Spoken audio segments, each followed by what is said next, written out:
Et c'est parti, bienvenue les amis pour un nouvel épisode du Coup Tordu. Le Coup Tordu, ici on parle vélo, ici on parle cyclisme. Le Coup Tordu, c'est l'endroit des passionnés pour les passionnés. Je vous retrouve en solo pour un 377e épisode. Alors dans le Coup Tordu, il y a des interviews et il y a des previews. Là je vous retrouve pour une double preview. La preview du Grand Prix du Québec, le grand retour de Tadej Pogačar, le Grand Prix du Québec qui a lieu ce vendredi 12 septembre 2025.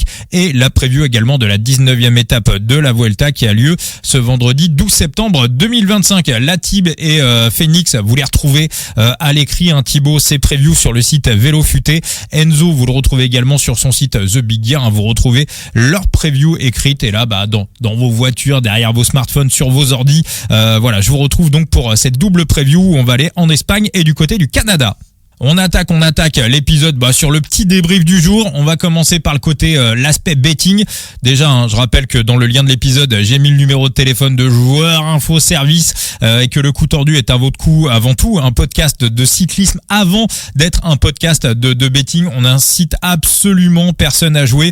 Vous pouvez faire du fantasy, vous pouvez chercher à savoir qui sera le vainqueur sans forcément mettre d'argent et voilà. Et si vous mettez de l'argent, allez-y. Bien évidemment avec la plus extrême prudence. Alors le bilan du jour positif, mais je le vis comme une défaite. Je le disais, on me l'a rappelé à juste titre sur les réseaux sociaux. J'avais dit que j'allais proscrire les match-up de mon de ma palette de betting tout simplement. Et je le dis et je le fais, je le tiens plusieurs semaines et on va dire comme un alcoolique qui passe devant un bistrot, à un moment donné je replonge. Et donc du coup ça aurait été vraiment une très très belle journée si j'avais pas replongé sur ces deux match-up. Ayuso contre Jevine et Pellizzari contre Jane Lay. Voilà, on aurait pris une petite croquette sur la victoire de Filippo Ganna et puis surtout on aurait passé un beau 0,20 x2 sur la victoire d'Isaac Del Toro en Italie. C'est vraiment ces match-up, ça plombe vraiment le bilan de l'année. C'est incroyable. Il y aurait pas les match-up, on aurait un super très bon bilan. Alors je pense juste garder les match-up, mais au niveau des PLT. Voilà, au niveau des PLT, c'est pas trop moche, on va dire. Mais vraiment sur les courses d'un jour, c'est catastrophique. Je dois être à 3 sur 24. Enfin c'est abominable en cette année 2025 et en 2023, ça avait déjà plombé le bilan. Donc faut vraiment que je lâche définitivement ces match-up. Donc bilan positif, légèrement positif sur la journée. Malgré tout, je le vis comme une défaite. Pour revenir un petit peu sur ce qui s'est passé en Italie, pour ceux qui ont regardé la Coppa Sabatini, ceux qui l'ont pas vu, voilà, c'était vraiment une course très très intéressante. Alors déjà, je vais vous parler du coureur, le coureur qui clairement lui m'a rapporté le plus sur Side Limit depuis 2 ans et demi, mais vraiment pour moi c'est le coureur le plus EV+, on va dire, c'est Samuele Zuccarato. Samuele Zuccarato qui était dans l'échappée matinale. Donc encore une fois, je l'avais mis en électron libre et en capitaine. Donc il m'a rapporté 150 points. Alors pour l'instant, je suis en tête de la Game Week. Je pense que Petit Juju peut encore me passer devant avec le Grand Prix du Québec demain. En tout cas, ça va jouer relativement serré, mais Samuele Zuccarato, je comprends pas pourquoi les managers ne s'arrachent pas plus à sa carte. Alors Samuele Zuccarato, faut savoir l'utiliser. Quand il était à la Bardiani, c'était un peu l'homme des échappées publicitaires. Il sortait un petit peu pour tout et pour n'importe quoi, pour aller gagner 50 balles de prime, pour aller gagner un paquet de saucissons. Là, du côté de la Polti, alors au début de l'année, je le mettais aussi un petit peu, je me suis dit, il va repartir, il va passer des attaques à tout va. Enzo, quand on lui demandait alors, Enzo, un électron libre, il rigolait, il disait, Samuele Zuccarato. C'est pour ça que j'avais été le prendre d'ailleurs au tout début, parce que je le connaissais pas très très bien, ce Zuccarato. Mais depuis qu'il est à la Polti, il cible beaucoup mieux ses objectifs. Il ne sort que quand ça sert à quelque chose. Fini les échappées publicitaires. Donc si vous regardez son Pro Cycling Stats cette année, il a fait deuxième d'ailleurs d'une étape, je crois que c'était sur le Tour de Hongrie, il me semble. Et chaque fois qu'il sort, c'est quand l'échappée a véritablement une chance d'aller au bout, parce qu'il sait prendre les échappées. D'ailleurs, je crois qu'en 2024, c'est lui qui avait le plus grand nombre de kilomètres à passer à l'avant en 2023 ou en 2024, ça se battait à un moment donné avec Maël Guégan, donc c'était le recordman. Cette année, il sort moins, mais il sort mieux. Et pourquoi je l'ai mis dans ma compo d'équipe? Parce que sur cette Coppa Sabatini, il y avait un véritable avantage à sortir à l'avant, à prendre un coup d'avance. Et d'ailleurs, vous avez vu ce pauvre Ben Grenger, qui est dans une équipe Conti italienne que je connaissais à peine. Il prend l'échappée matinale et il finit 3e avec Benjamin Thomas et Isaac Del Toro. Donc lui, il va se faire un podium. Il finit devant Scaroni, il finit devant Hirschi, devant Richard Carapaz. Donc ce Ben Grenger, là, coureur britannique donc, qui court dans une Conti italienne, lui va pouvoir prendre la photo du podium et il va pouvoir l'afficher tranquillement dans sa chambre. Et c'est le point également que je voulais relever. Donc Isaac Del Toro, 3e victoire d'affilée. Donc je confirme ce que je vous disais dans le podcast d'hier. Depuis le Tour d'Italie, il a encore passé un cap, il a encore progressé. Vous regardez son Pro Cycling Stats, c'est terrifiant. Alors pour l'instant, c'est un peu sous les radars, tout simplement parce que là, il y a la Vuelta, il y a le Grand Prix du Québec, il y a les championnats du monde qui se préparent. Donc c'est pas forcément dans les radars, on va dire, des journalistes, des suiveurs du cyclisme. Mais Isaac Del Toro, tranquillement dans l'ombre, il est en train de se préparer pour moi gagner un grand tour dès 2026. Je maintiens ce que je dis et surtout en plus des jambes qu'il a actuellement, c'est la précision tactique. Habituellement du côté des UAE, quand Pogačar n'est pas là, c'est le bordel. Et là, pour la première fois, c'est véritablement ordonné avec un leader qui n'est pas Tadej Pogačar. Et aujourd'hui, globalement, pour vous faire le petit résumé de la Coppa Sabatini, donc il y avait un groupe d'échappés devant, il s'est retrouvé dans un groupe de contre où ils étaient une petite dizaine. Il avait notamment Jan Christen et il y avait du Marc Hirschi, il y avait du Richard Carapaz, bref, il y avait tous les favoris de la course. Et il a attaqué véritablement au bon moment. Il a réussi à se décrocher avec Benjamin Thomas et donc ils sont revenus sur ce coureur, là, Ben Grenger, là, le Britannique qui fait 3e de la course. Et pour lui, ce coup à 3, pour Isaac Del Toro, c'était parfait. Là, vous êtes en train de vous dire, mais pourquoi Benjamin Thomas a roulé et pourquoi Grenger a roulé? C'est tout simple. Grenger, il a roulé parce que pour lui, aller chercher un podium pour sa petite équipe italienne et pour lui, c'est faramineux, donc il a roulé, il a même pas roulé pour la première place, il a tranquillement amené Isaac Del Toro et Benjamin Thomas, non seulement ça lui fait 125 points UCI pour son équipe, c'est énormissime, il y a aussi une petite prime à l'arrivée qui est pas négligeable pour ces coureurs de Conti, donc je comprends pourquoi il a roulé pour la 3e place. Et puis notre ami Benjamin Thomas, dans la voiture on lui a dit quoi? Benjamin, les points UCI, les points UCI. Donc Cofidis dans l'histoire, ça récupère 150 points UCI. Cédric Vasseur a passé une belle journée. Puis Isaac Del Toro, il a donné ses relais ni plus ni moins. Vous êtes Benjamin Thomas et Grenger, en logique vous jouez la gagne, vous ne roulez pas avec Isaac Del Toro. Dans le sprint, il leur a mis 5 secondes. On a passé le bête sans trembler, quoi. Donc en plus, il a bien choisi son spot. S'il était parti avec un Christian Scaroni, par exemple, ou un Marc Hirschi, ça aurait été beaucoup plus casse-burne.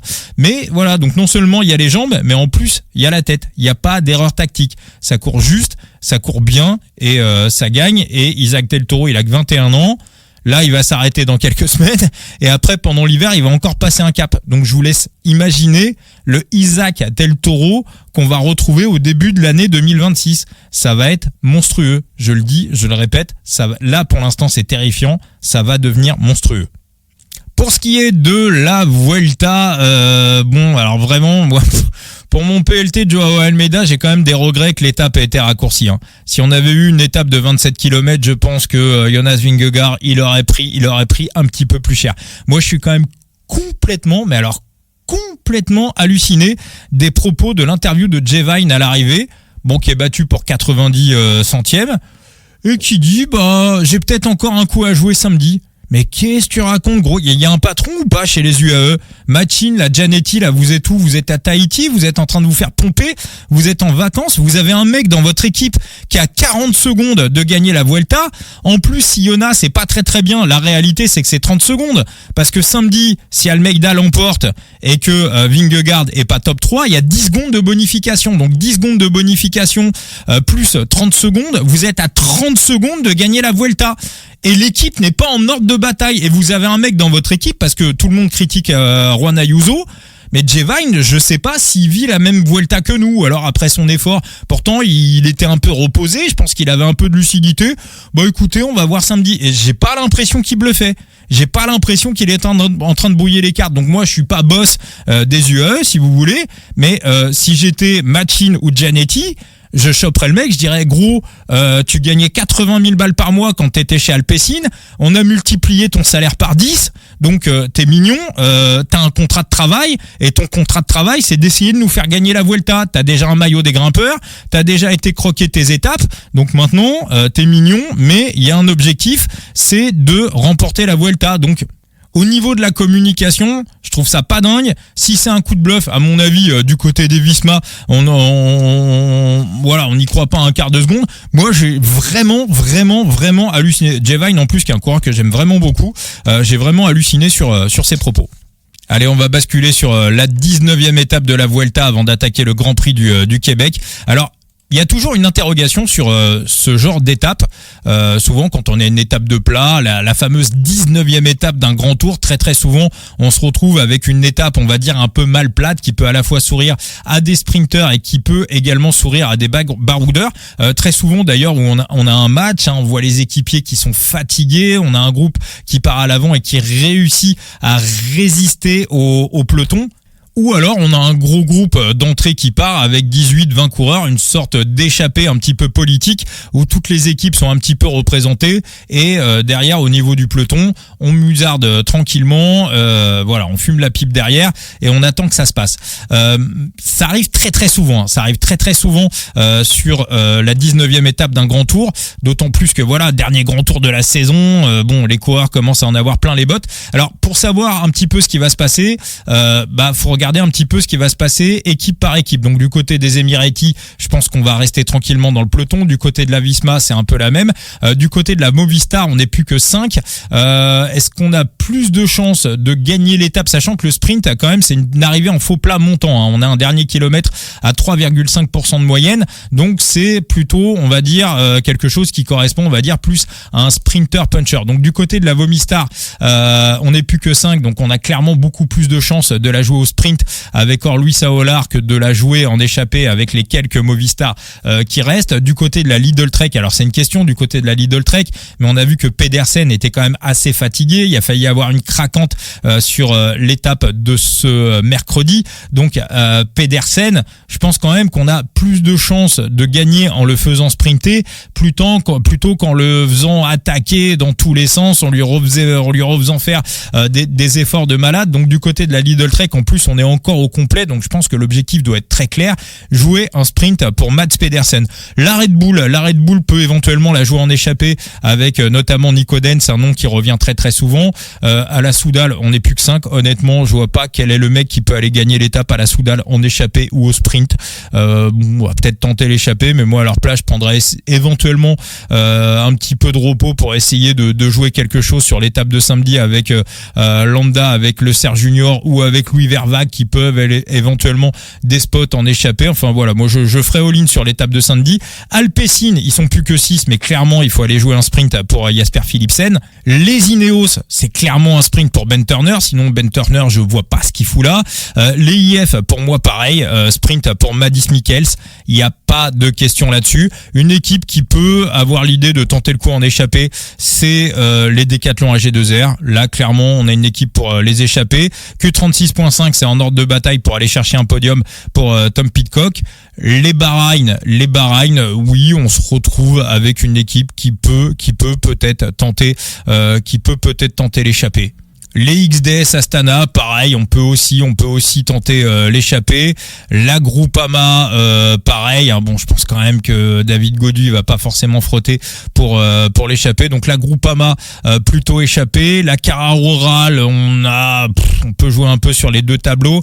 La Jayco, on est totalement dessiné. La Cofidis, on n'est plus que 5, mais clairement là, les gars, là faut jouer le sprint pour Brian Cocard. La stratégie de la Cof, elle est simple. C'est de laisser faire, espérer qu'il y a un sprint et dans les 5 derniers kilomètres tout mettre autour de Brian Cocard. C'est un sprint qui est complètement taillé pour le coq.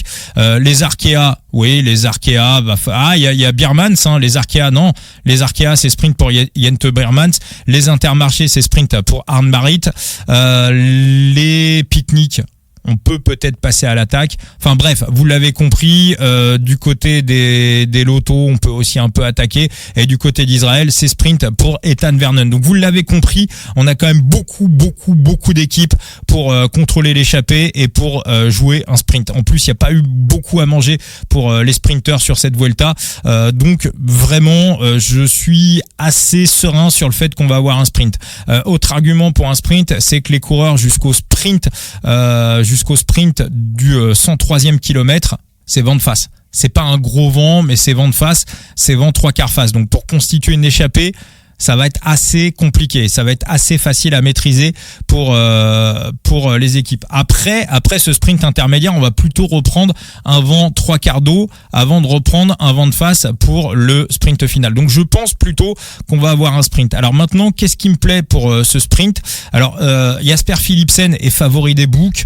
2,50, je vous avoue que je suis pas fan. Je pense pas qu'Jasper Philipsen ait réussi à se refaire une santé véritablement pendant cette Vuelta. Alors après, il peut gagner, et je peux passer pour un connard. J'ai aucun problème avec ça. Maintenant, on rappelle qu'il est arrivé pas préparé pour la Vuelta, qu'il a énormément souffert sur les étapes de montagne. Donc je pense qu'il est un peu là à l'arrache. Je pense pas qu'il ait pu refaire un cycle de préparation pendant les étapes de repos, ni le peu d'altitude qu'on a eu soit suffisamment important pour considérer que Philipsen soit en train de faire un cycle d'altitude. Donc je pense que Philipsen, il est à la fatigue sur la fatigue, et à mon avis, il a beaucoup plus de chance dimanche sur l'étape de Madrid, qui sera un sprint qui correspondra mieux à ses qualités. Alors Philipsen est fort sur les sprints punchy, mais quand il est en forme, et ça fait un petit moment qu'on l'a pas vu sprinter, mais je vois pas comment Jasper Philipsen aurait réussi à se refaire une santé sur cette Vuelta où, je vous le rappelle encore une fois, il est arrivé non préparé. Alors Mads Pedersen, pareil, le gros coup de fatigue d'avant-hier.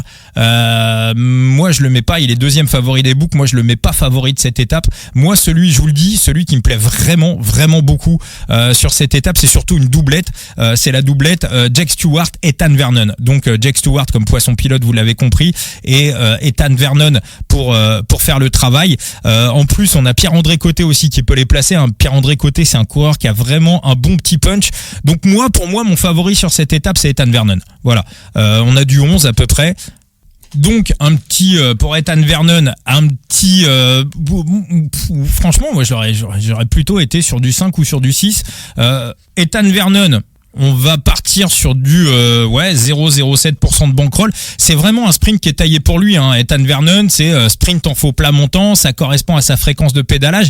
Et encore une fois, j'aime vraiment beaucoup le duo Jack Stewart, parce que Jack Stewart arrive aussi sur un terrain qui lui est totalement favorable. Donc Vernon, ça sera mon premier pick, 0,07% de bankroll. La cote, elle est à 11, et on couvrira également avec du top 3. Alors je pense qu'on va se retrouver, j'ai pas encore les top 3, mais je pense qu'on aura du top 3 à mon avis aux alentours de 3. Donc le top 3, le top 3, moi je lui donne quand même un bon 50% de chance de finir top 3. Donc j'adapterai la mise bien évidemment en fonction des probabilités d'occurrence.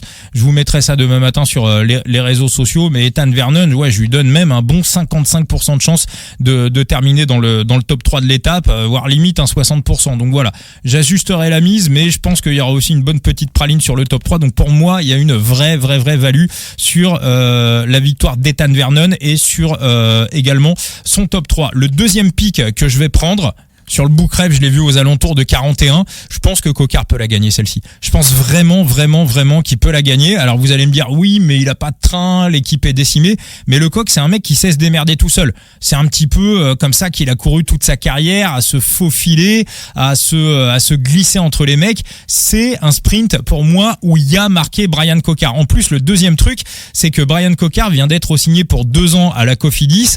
Et ça, c'est toujours quelque chose de valorisant, vous-même dans votre travail.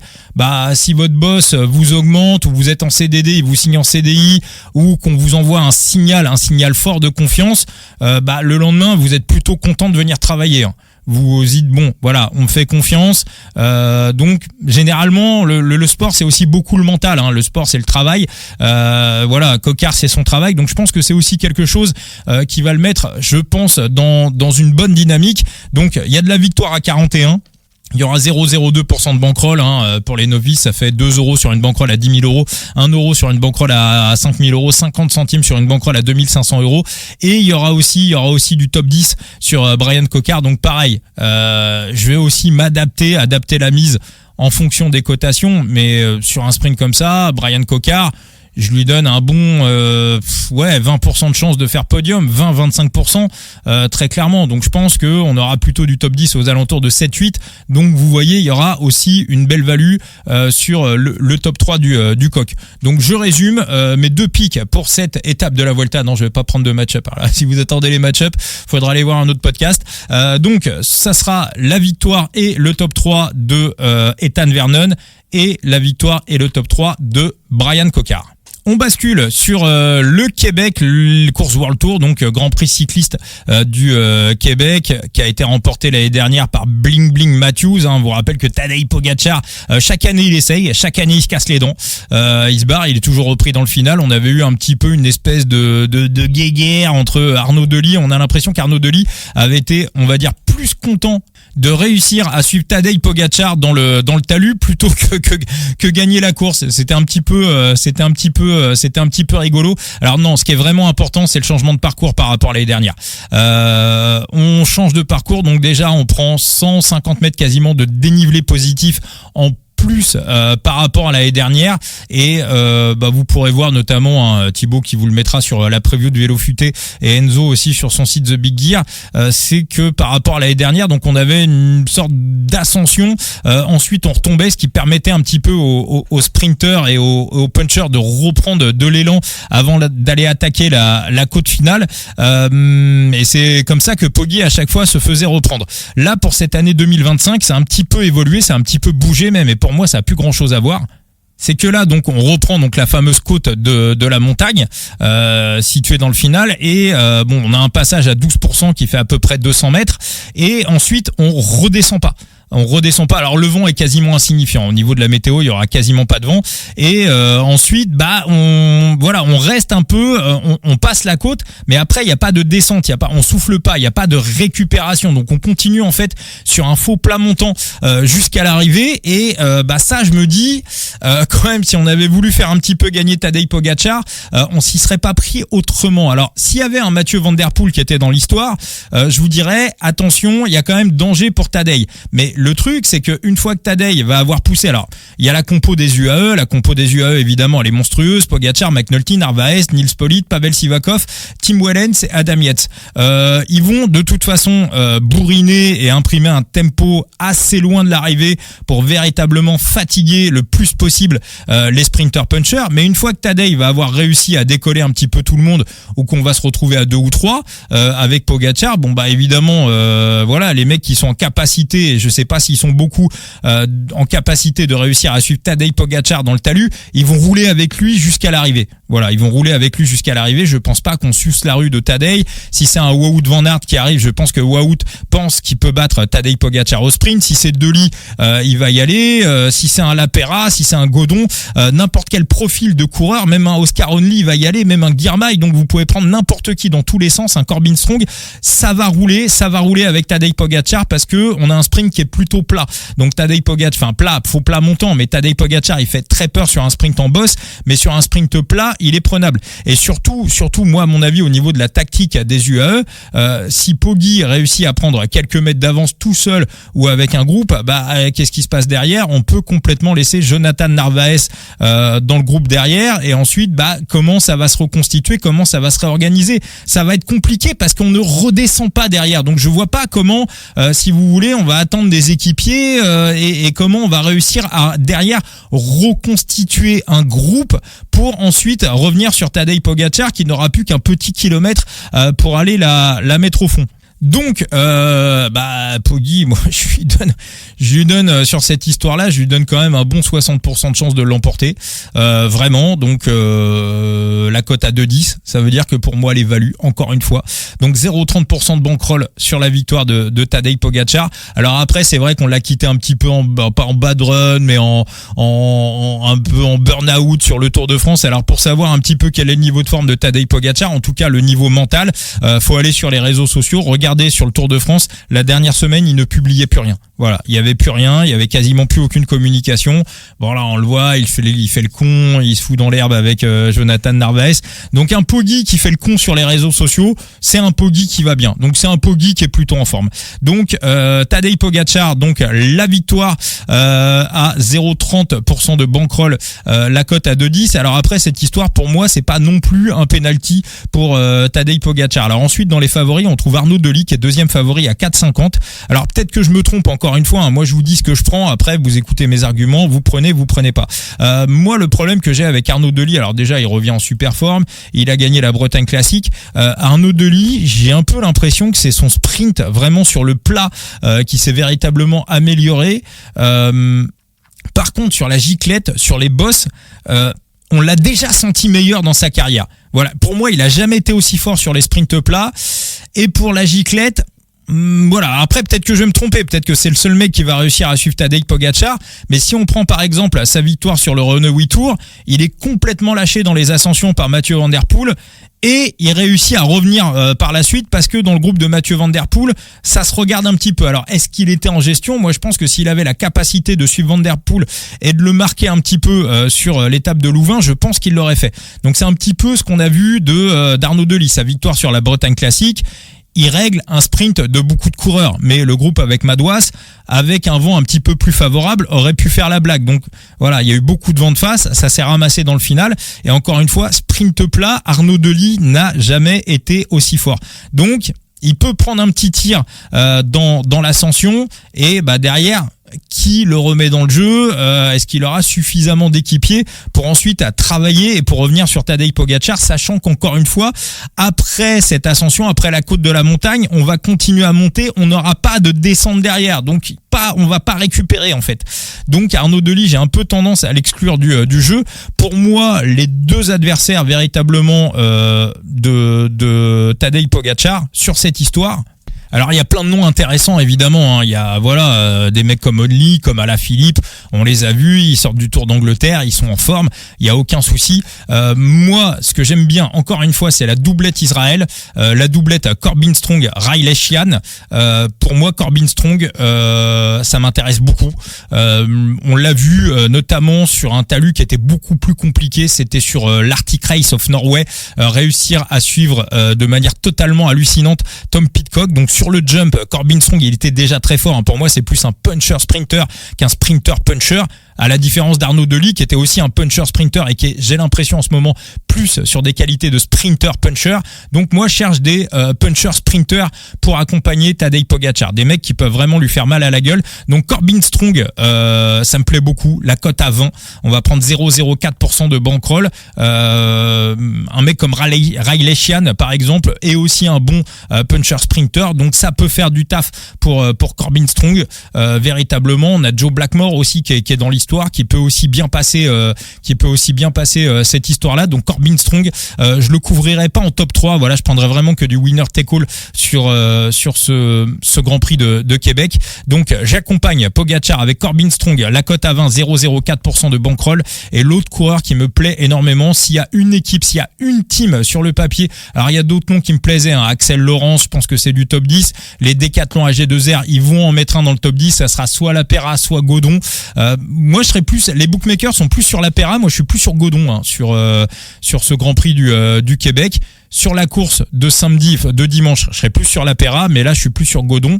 Et donc non, les Visma évidemment, hein, les Visma ils viennent avec une belle équipe, Tige Bennett, Wout van Aert, Christophe Laporte, Nordhagen qui sort du Tour de l'Avenir, Attila Valter qui est toujours très très à l'aise sur ce type de parcours, Simon Yates évidemment, si les UAE embrayent assez tôt, Simon Yates il va pouvoir faire du travail, pareil que pour Steven Kruijswijk, dit le cintre. Donc on a une belle équipe. Je pense que ça revient du côté de Christophe Laporte. Voilà ce qu'on a vu sur le Renault Tour. C'était pas dégueulasse. Bien évidemment, il a pas couru pendant quasiment un an, mais je pense qu'il va pouvoir véritablement aider Wout van Aert. Et je trouve qu'on gère du côté de la Visma très très bien la fin de saison de Wout van Aert. Je rappelle qu'il va clôturer sa saison très très tôt. Donc tout est en maîtrise, tout est en gestion. Je pense qu'il va faire un peu de cyclocross à mon avis. Donc on est dans la maîtrise. Pour Wout van Aert, on veut pas faire l'effort de trop, on veut pas se cramer, et je crois que Wout va terminer sa saison sur ses courses canadiennes. Je crois qu'il lui reste plus grand chose à faire derrière. Donc voilà, on a retrouvé du bon, on a retrouvé du grand Wout van Aert. Sur les Champs-Élysées, évidemment, masterclass, Wout van Aert. On a vu que sur les talus, il réussissait à résister à Tadej Pogačar. Il l'a même, il l'a même mis un petit peu à l'amende. Donc moi, j'ai vraiment confiance en Wout, en ses capacités, en son sprint et surtout en l'équipe Visma Lease Bike. Donc Wout van Aert, la cote, elle est à 15. On va partir sur 0,05% de bankroll pour la victoire de Wout van Aert. Donc je vous fais le récap de ce Grand Prix de Québec. La victoire de Wout van Aert à 15, 0,05% de bankroll. La victoire de Corbin Strong à 20, 0,04% de bankroll. Et la victoire de Tadej Pogačar à 2,10 à 0,3% de bankroll. Je crois qu'on s'est fait un bon petit coup tordu. Voilà, on a bien analysé, on a bien gratouillé tout ça en profondeur. Le tirage au sort, putain, je savais que j'oubliais un truc. Le tirage au sort. Je vous avais promis que je vous offrirais la carte de Jan Hirt sur Side Limit. On va refaire des tirages au sort. On va décrocher de toute façon. On va refaire des émissions toute la semaine prochaine pour le Tour du Luxembourg. Donc voilà, je vous avais promis que je le ferais. Puis j'ai un peu zappé. Voilà, la Vuelta est passée très très vite. Je rappelle que voilà, dans l'épisode précédent, je vous ai dit que c'était une bonne période pour intégrer Side Limit. Donc coup tordu zéro, notre parrainage pour intégrer Side Limit et pour intégrer les prochains tirages au sort. Et voilà, je dis tous ceux qui sont passés par notre code de parrainage coup tordu zéro. Vous restez dans les tirages, même ceux compris notre parrainage l'année dernière, qui sont venus dans le podcast, qui ont écouté le podcast et qui sont venus avec notre code de parrainage. Vous faites toujours partie des tirages au sort. Donc vous passez par mon code de parrainage coup tordu zéro. Vous faites partie des tirages au sort. Quand j'offre des cartes, c'est ad vitam aeternam. Je vous retirerai jamais des tirages au sort. Donc je retrouve mon appli pour faire des tirages. J'ai une petite roue que je prends en capture d'écran et que je vous mettrai sur les réseaux sociaux comme à l'accoutumée. Et donc, je lance la roue et repars avec la carte de Jan Hirt. Félicitations à Dark KB. Voilà, Dark KB Team qui repart avec la carte de Jan Hirt sur Side Limit.